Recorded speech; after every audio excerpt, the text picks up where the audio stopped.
Hi everyone, Ashley here. Today in our little sutra lesson, I want to speak about one of my favorite questions to ask yoga teachers, and that is the very simple but quite complex question of what is yoga? And I have all of my teacher trainees answer this question on the first day of their teacher training, and then I often ask my teacher trainees this same question at the end of their teacher training to see how our idea of what yoga is has evolved over the course of a training program. And what I find is that our idea about what yoga is constantly evolving. And in my opinion, it should be constantly evolving because we're constantly getting new information from our practices and from our study.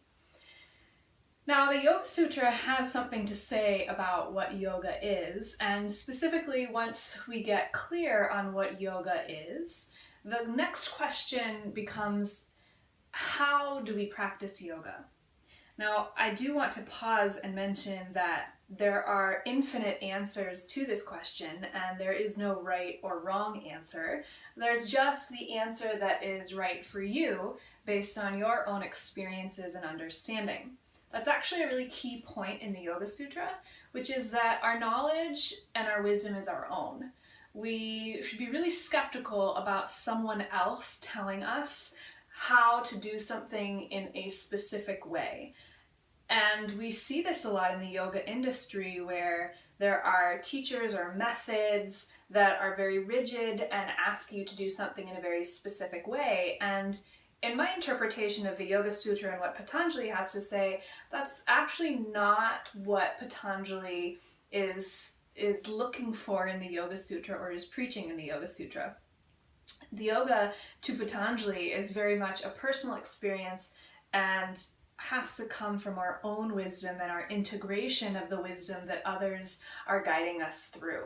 It's not just this is the way and you must do it this way to get to the end goal. Patanjali actually presents that there are many ways to do yoga, and so there will be many answers to the question of what is yoga and many answers to the question of how do we practice yoga. But to guide us, because those are such broad and open questions, Patanjali does offer some sutras that help us in our thinking along this line of questioning. If you look at Yoga Sutra 112, Patanjali says that you can achieve this state of mind called yoga, and I want to pause there and just say that yoga is a practice, but it's also a process, and Patanjali very much explains yoga as a state of mind. Ultimately, yoga is a descriptor for a way of being, a way of thinking in the world. And so to achieve this state of mind that we might call yoga, we have to practice and we have to be detached. And the Sanskrit words are abhyasa and vairagya. You might be familiar with those words or have heard these words before. So to achieve this state of mind called yoga, we do that through practice and through detachment. This is what Patanjali says, and this is kind of how Patanjali says we should practice yoga, through a commitment to practice and through a commitment to being detached from the results of that practice. We're going to keep going here because Patanjali continues to clarify these terms. Sutra 113 says, practice means applying a continuous effort toward steadying the mind. So if we're going to achieve this state of mind called yoga, and Patanjali is asking us to achieve that state of mind called yoga through a commitment to practice, then what does practice mean? Well, practice to Patanjali means applying continuous effort towards steadying the mind. And what I think is amazing about this sutra is that it's not saying that we have to practice a particular shape or a particular asana or a particular sequence of asanas or a particular meditation or a particular technique of breathing. We've not even gotten to the eight-limbed path in the Yoga Sutra yet. This is way before that's ever introduced. All Patanjali is saying is continuously try to steady the mind. And what's beautiful about this, in its definition of the word practice, is that we can take this with us into any one of those sequences, progressions, shapes, breath techniques, meditation practices. There's this quality of steadiness that underlies all of it. So to practice, to continuously apply effort toward steadying the mind, that's all Patanjali is asking of us when we sit down to do our yoga practice. To cultivate this quality of steadiness and to use that quality of steadiness specifically as it relates to the mind. And I have another conversation at another time about why the Yoga Sutra is really mostly about the mind. Okay, so that's what practice means, is to steady the mind. Steadiness of mind, this is Sutra 114, steadiness of mind is achieved when one practices for a long time, consistently, without interruption, and with sincere devotion. So we ask, how do we practice yoga? Patanjali says we practice yoga by committing to our practice and practicing with a sense of detachment. Okay, well, what does practice mean? Practice means applying continuous effort towards steadying the mind. Okay, what does steadying the mind mean? Well, steadiness of mind is achieved when one practices for a long time, consistently, without interruption, and with sincere devotion. Again, Patanjali is not telling us, oh, well, to steady the mind, you must do this, this, this, this, this, and then this. There is no specific prescription. But there are qualities that we can practice to bring about that steadiness of mind in any of the techniques that we choose that are appropriate for us individually to steady our own mind. And those qualities include practicing for a long time. Patanjali says this over and over again in the Yoga Sutra. The practice of yoga is very gradual. This is not going to happen overnight. We can't just show up on our mat once and expect to master something. This is a lifelong commitment, so we should expect to practice for a very long time. Patience. We must be practicing consistently. Sometimes we lose our practice. We make our way back to the mat. It's helpful to find some way to remain consistent. Now, that doesn't mean in an extreme sense, and we'll get to that a little bit later, but can we consistently show up? Can we show up without interruption? So our practice must be dedicated, not 5 minutes here, 5 minutes there, 5 minutes here, 5 minutes there. That's all good and fine. But when we are in our practice, we are in our practice. We're not interrupted. That time is solely dedicated and devoted to us and to our practice. And with sincere devotion, we have to want to be there on the mat. So if we can practice consistently for a long period of time without interruption and sincere devotion, Patanjali promises that that steadiness of mind will come. We will develop that skill over time.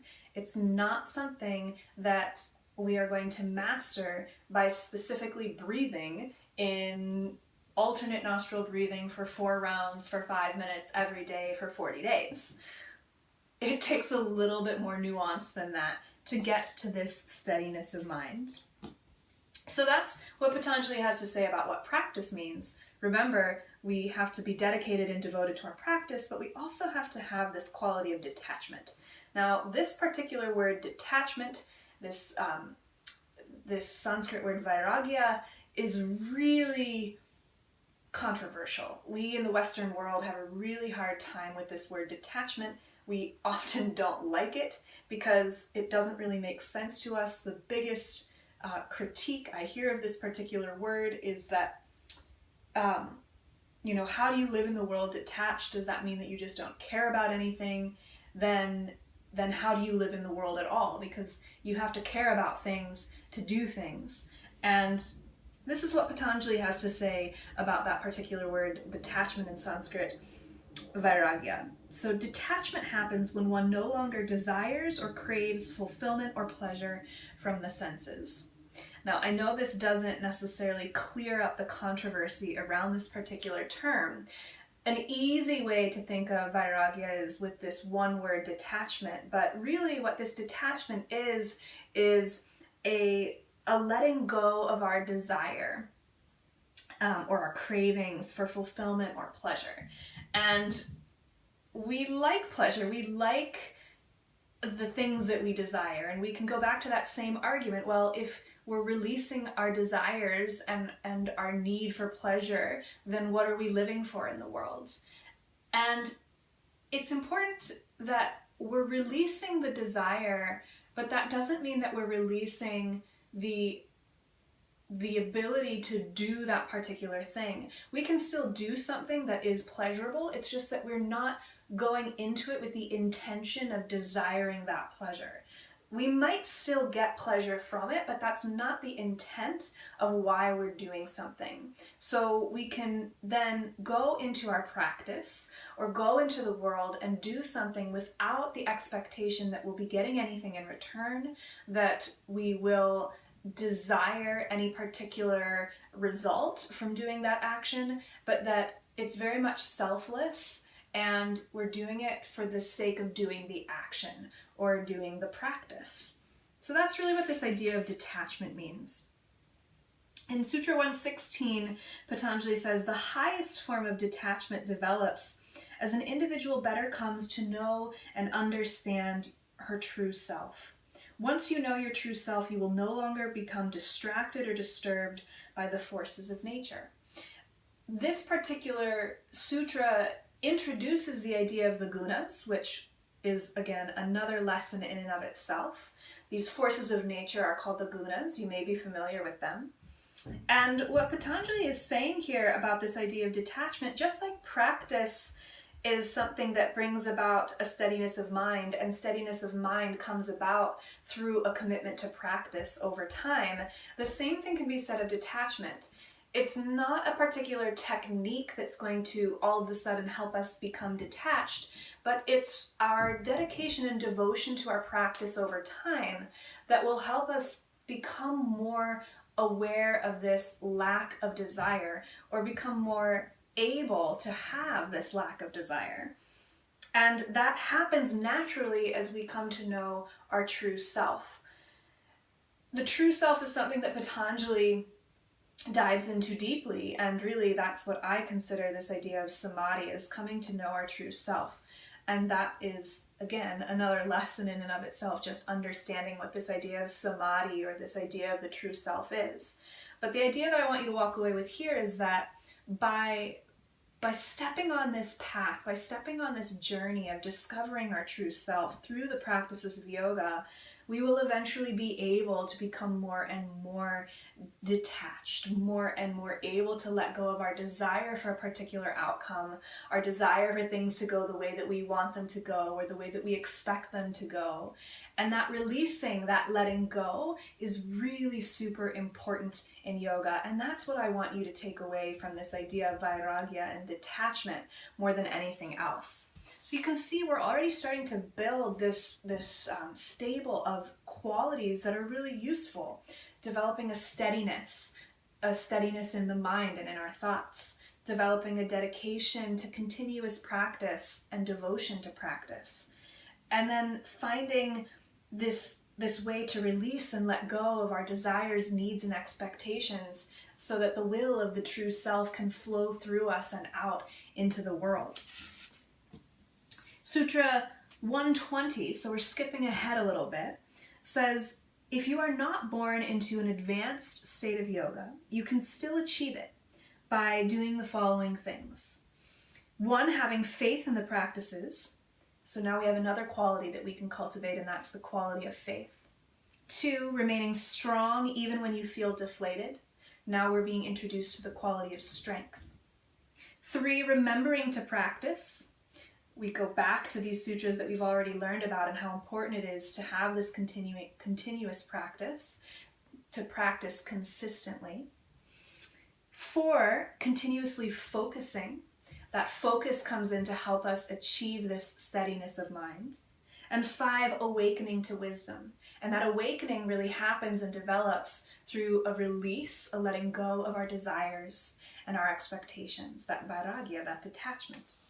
The really cool thing about the first part of this sutra is that it says, if you are not born into an advanced state of yoga. So Patanjali says, some people are born into an advanced state of yoga, in which case you don't have to do all of this stuff because you've already done it. Perhaps in a past life, if that's something that you believe in, but for whatever reason you were born and put on this earth in this advanced state. And so all the stuff that Patanjali is talking about in the sutra probably doesn't apply to you. So if that's the case for you, congratulations, well done. You don't need to watch this video any longer because you know all of this stuff. But it turns out the majority of us are not born into an advanced state of yoga, and all of this, all of these qualities applies to us, and is really quite challenging to get the hang of. Sutra 121 says, the more intense the faith and effort, the quicker you will achieve the state of mind called yoga. Now, I really love this set of sutras because it's going into something here that I think is really, really an important takeaway. The more intense your faith, remember that quality that we're cultivating, and your efforts, the quicker you will achieve this state of mind called yoga. So Patanjali's just told us how to practice yoga and given us some qualities that we can cultivate that will put us on the path to finding this steadiness of mind and to achieving this state of mind called yoga. And now he's saying, the more intense our faith and effort, the quicker we'll reach that goal. Sutra 122 says, for those who have faith and put in the effort, there are 3 different ways to practice. 1, you can practice slowly. 2, you can practice moderately. Or 3, you can practice in an extreme way. So you get to choose how your faith and how your efforts combines together to create your own personal path, which will then dictate how long it takes you to achieve the state of mind called yoga. That's why some people pick this whole yoga thing up really quickly, and others pick it up more slowly. The point is, it doesn't matter. Patanjali is giving you permission in this particular sutra to go at your own pace. And I think that that is a really super important lesson for all of us to take away from the Yoga Sutra. And then the last thing that Patanjali says in these last 2 sutras here that I want to share with you, Sutra 123 says that the state of mind called yoga can also be achieved by complete devotion to God. And I'm using the term God as a word, but I want you to know that you put in that space whatever term that works best for you. If God is not something that you believe in, then whatever word works, whether that's universe or a different name. If you have complete devotion to that thing, something higher than yourself, then you can achieve the state of mind called yoga that way too. Which means you don't have to do all the rest of this other stuff, which means that Patanjali is giving us options. We can do all of these things that Patanjali just said, or we can have complete devotion to a higher being. And that is bhakti yoga. And so Patanjali is laying out the case for a completely different path of yoga within the Yoga Sutra, which is a different path of yoga in and of itself. He's actually kind of throwing a bone to the opposing team, if you could look at it that way, although there's not really competition between these paths. But Patanjali is saying there's different ways of going about this. You find the way that works best for you. Here's my way, and he's laying all of this out in the cultivation of all these qualities that we just talked about. But there's also this other way where you can be completely devoted to this higher being. And the next, Sutra 128 says, repeat Om and reflect on its meaning to achieve the state of mind called yoga. So by chanting mantra Om, and Om is this sound that is representative of the higher being, God, whatever it is that you want to call it. If you repeat and chant that mantra with complete devotion, then that can help you achieve the higher state of yoga as well, or the state of mind called yoga. So You can cultivate the qualities of a bhakti yogi if that's more in line with your personality and that's something that's really of interest to you. That might be a path that you explore. If that's not really your thing, then you've got all these other qualities to cultivate. And let's review these qualities just really quickly. All of these are laid out in Sutras 112 through 122. And then the Bhakti Sutras are 123 and 128 that I just shared with you. But we've got this idea of practice, this quality of practice, a commitment to practice, an ability to remain detached, release our desires and our expectations. We've got an application of effort and a steadiness, the quality of steadiness. We've got this idea, this quality of consistency, showing up again and again and again without interruption, with sincere devotion. So we even see that quality of devotion showing up in this path that Patanjali is laying out for us, as well as in the path of bhakti. We've got the idea of developing a knowing, a wisdom of your true self, which allows you to dissolve into the wisdom of this detachment. We've got strength, we've got faith, we've got, again, that consistency, focus, that awakening to wisdom, to the true self, that effort, and we've got permission to go at our own pace. You practice slowly, moderately, or more extreme. Do what works for you. Do what is appropriate for you in the moment. So all of this to say, this is how Patanjali is asking us to practice yoga. This is the how. How do we practice Patanjali's version of yoga? We practice by cultivating these types of qualities. This steadiness, this effort, this ability to release desire and expectation, this ability to show up consistently. These are pretty good qualities: strength, faith, effort. It requires work, absolutely, but it also requires letting go, surrendering, release. There's other options and other paths if this path doesn't work for you, and you get to go at your own pace. So the point of me sharing all of this is really so that you walk away with this understanding that Patanjali's Yoga Sutra is incredibly permissive. Yoga is a practice that is incredibly permissive. We get to do it our own way. Patanjali is just offering up a set of qualities that we can cultivate on our path, however we choose to practice, whatever works best for us. And that to me is really, really cool, and something that I get excited about.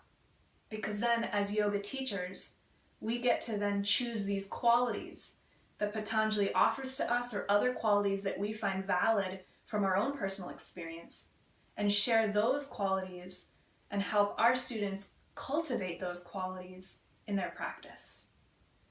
That's what I think the Yoga Sutra really teaches us to do as yoga teachers and as individual practitioners.